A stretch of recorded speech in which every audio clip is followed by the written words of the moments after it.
बैल नव्हतं भावना आपण काढायला जो पावलं बैल होता फसल पहिले चलो साईड फसल आहे भावानं पाहू शकता. याही साईडले फसल आहे ना बिचात ना आपण बैल नेऊन राहिलो म्हणजे घरी चालला तनीस वगैरे भरलून गाड्यात आता चालला घरी. पाहू शकता हे तनीस आपली गाड्यात भरलेली आहे तर तनीस धरून चालला घरी. दोन्ही साईडला फसल आहे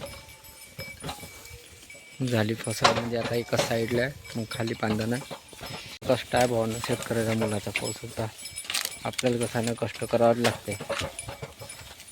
सुरूच आहे आपला काम संपूर्ण खेतीवाडीच्या दिवसभराचा. आपला ब्लॉग पहा संपूर्ण शेतकऱ्याच्या मुलाचा. राम राम.